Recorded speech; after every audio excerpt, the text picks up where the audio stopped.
All right, everybody. We spoke with George Webb about, about 6 weeks ago. Seems like something. I know that you're out chasing down some things on Seth Rich, and we spoke with Liz Crokin yesterday, which was enlightening. She was delightful to speak with, but the information was rather disturbing. So I'm inclined to just kind of kick back and let you run with it. Yeah, and it's coming to an end. The whole network, Hillary, McCain, Lindsey Graham, Biden, all the people and going back to Lugar, so forth, Democrat and Republican, all connected via these secure BlackBerries. Cracking that BlackBerry network was the critical. The reason for it was pay to play, and it was the guy on the military side was Petraeus, and this is all in. What's the beautiful part about this is it's all in footprints. So there's metadata to support everything I'm saying. Let's just say this: the intelligence agencies. Everybody probably knows that. I've been fed breadcrumbs through intelligence agencies with the French and the Dutch and the Germans and then all these, and I got them emailed, the proton mail to show it, as well as the Russians and as well as the Serbians, but it was the people such as yourself. It was the crowdsource the news, crowdsource the truth. I'm sorry, Jason. Crowdsourcethetruth.org. It was the H.A. Goodmans. It was the Jeff Rentzes. It was, the John B. Wells. You're going to be famous after this, John, by the way. There's two ways that the network was cracked, and one way was Huma's 650,000 emails. Now, I'm talking about two things. One's rat lines, and the other is the pay-to-play for the different defense contracts. Yeah. So I had to work on the BlackBerries with the Awan brothers and get that whole that's the BlackBerry side of this. That's the same BlackBerries that are going to be doing the pay-to-play. And there's their big weapons programs. All the subcontractors are forced to use the BlackBerries. So you crack the BlackBerries, you get the whole thing. The other way to get this, but McCabe wouldn't get it, wouldn't release it, is the 650,000 Huma emails. Either way, one way or the other, you get the emails. Once you get the emails, the whole thing falls apart. And I mean falls apart. This started when Hillary took the Senate. A little bit before that, when she put in the spy network in 1999, but then the whole thing got put in as far as pay-to-play because she had nothing to negotiate with until she got on the Senate Armed Robbery Services Committee. And that's when this whole thing unfolded, of course. But the key is the BlackBerries. And let me give you an example, okay? So imagine David Petraeus going to the Senate Armed Services Committee and meeting Hillary, and Joe Biden coming over and shaking her hand, and David Petraeus' hand, and then over comes John McCain and over comes Graham. And now George Bush is president, and wouldn't it be great if we had a weapons program? Biden will, use the Naval Observatory as a spy network, and he'll do pay-to-play schemes in Ukraine and Kosovo through his sons, and it'll be a very controllable network because you can stay in the Senate for 25 years. So if Hillary loses the presidency, she can still go back and be a senator from New York. She'll never do that now, but McCain is still in the Senate, and so is Lindsey Graham, obviously, and Biden's only recently out of power. So he was either a vice president, being the most powerful senator, really, in organizing the different committees. So, and the vice president, not a lot of people know, has the power of the Naval Observatory, which is just up the street from the British Embassy on Massachusetts Avenue, and that is the key to the whole surveillance network for these rat lines. And I'm talking about two rat lines now. I'm talking about the rat lines of war, what I call the rat lines of war, and that's going to be your organ harvesting and your drug trafficking and your child trafficking and all that. Those are the spoils of war, and then also your police contracts through DynCorp. Those are all your DynCorp rat lines. That's Steve Feinberg. And then you're going to have your pay-to-play rat line, which is different. That's all going to be run through the Congress. So it's different senators are going to control that pay-to-play. So that's why you need a spy network on one side to control the pay-to-play network on the Congress side, and that's why you need a rat lines of war. Steve Feinberg. Now you still need BlackBerries now to connect all this. You need secure BlackBerries to connect the whole communications network, and with the BlackBerries, you're sending the emails. Okay, so compromising emails, the 650,000 emails opens the whole investigation up, or intercepting the BlackBerry traffic, the encrypted triple DES BlackBerry traffic, which has been done now. And I didn't need Hammer 2 at NGA in St. Louis to do it. I didn't do it, but somebody did it.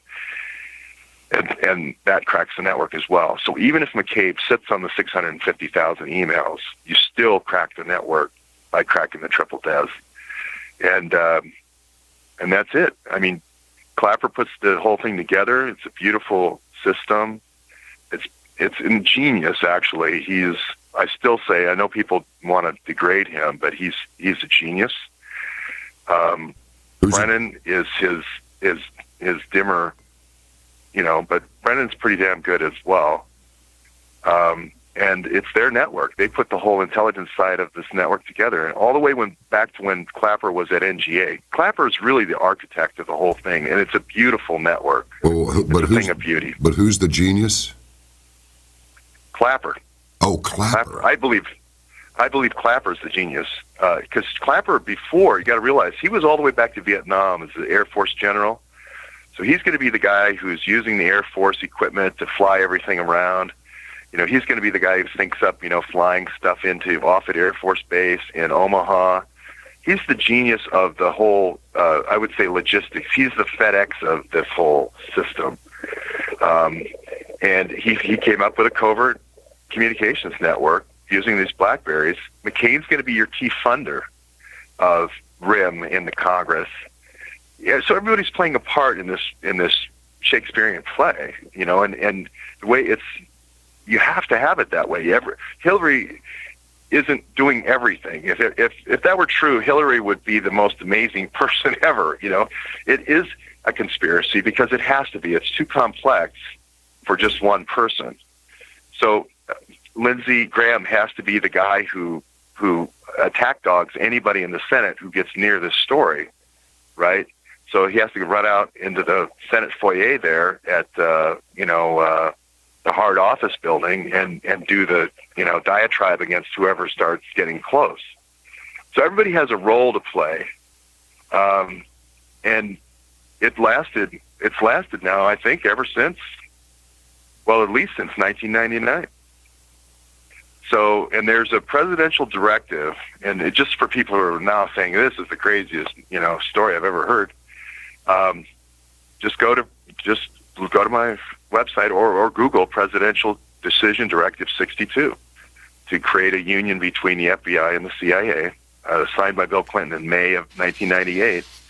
And that really releases all the funds. It's very vaguely written to create a disruption campaign, but all the money for that is funding the security forces, the FBI in the counterterrorism division. It's funding this guy named Andrew McCabe to put in this counterterrorism network, there's a big wall between the field FBI, which is the not uncorruptible, but pretty darn clean sworn agents, and this new CIA infiltration of agents all over the world to run these rat lines. And in the United States, that David Petraeus writes that network and he calls it Joint Task Force on something, and they rename it Joint Terrorism Task Force in the United States, JTTF. It's sort of an intimidation network of local police forces and state police forces and other federal agencies with intelligence agencies with enforcement power. And that becomes the program in the U.S. And it gets launched the JTTF gets funded with the crime bill, and that's why Hillary was pushing the crime bill so hard. So that gets funded I think they tried the first time in 95 and then the 96, and they keep doing these things to kind of push it along. And then 1998, they still can't get the Patriot Act through because you need illegal search and seizure. You need a lot of things to enable this enforcement network. And so finally, 9/11 happens, and then the Patriot Act sails through. And the biggest thing is the illegal search and seizure. You need illegal search and seizure to make the network go.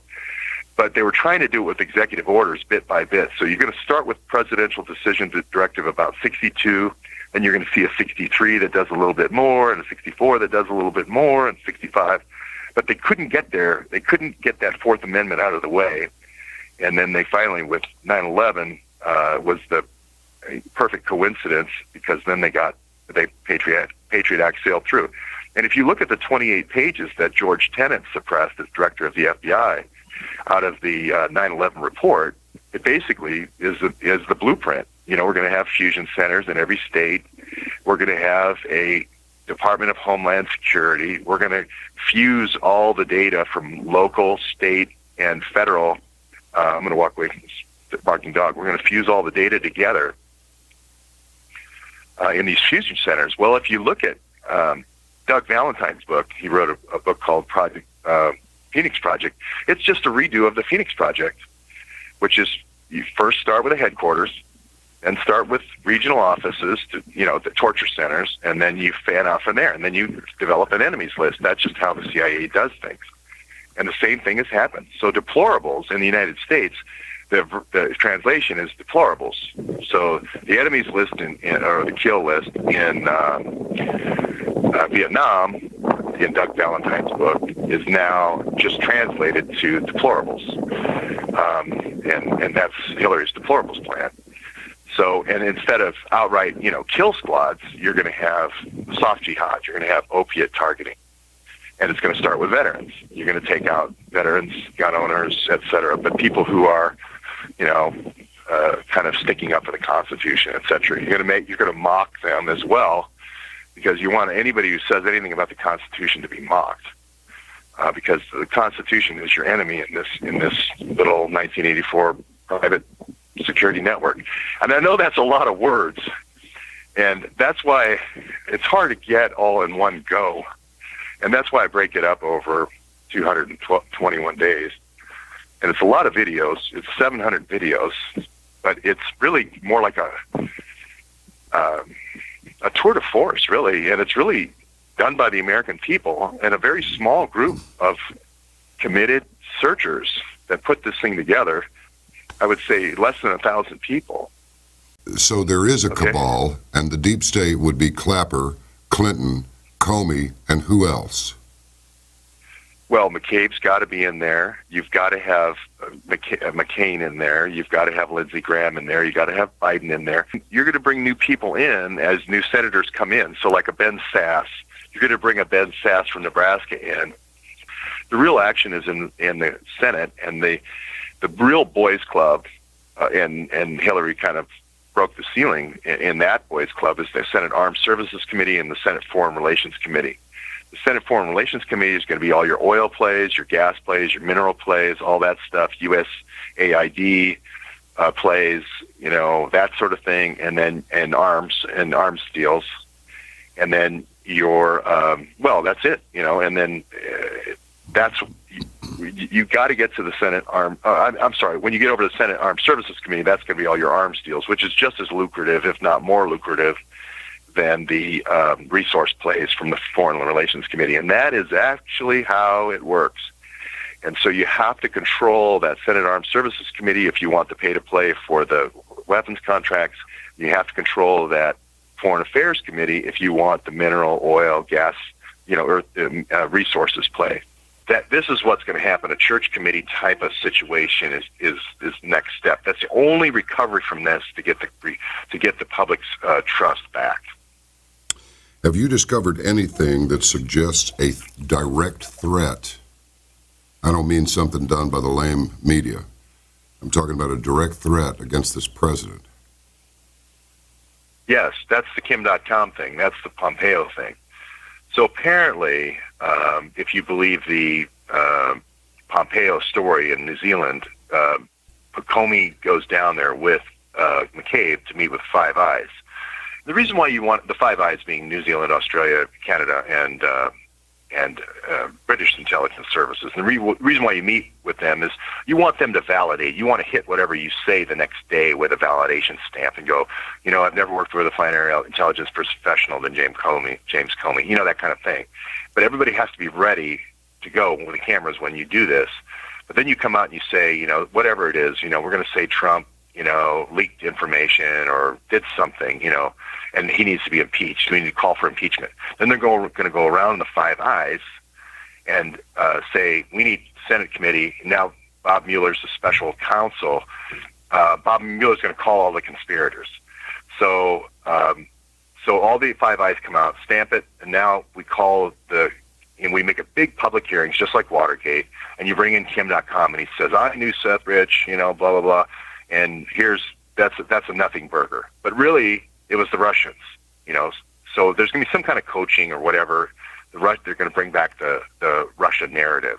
That was the plan, supposedly, they discussed in New Zealand. Now, the only problem is Mike Pompeo is in the same meeting from CIA, and he's supposedly playing along with this, with the meeting in Ken.com. Supposedly, he's recording this. Now, I have a lot of intelligence contracts that are overseas. I'm sorry I'm at the pier, so I get background noise. Overseas, but I don't have... Well, actually, that's not true. I got some intelligence contracts in contacts in the U.S. as well, but they're not as good as the ones I have overseas. But supposedly what happens is Pompeo records it, this conspiracy between McCabe and Comey.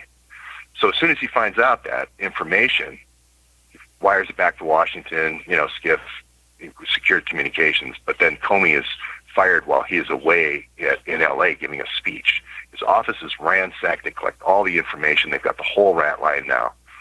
Now, they can take McCabe out, I think, anytime they want.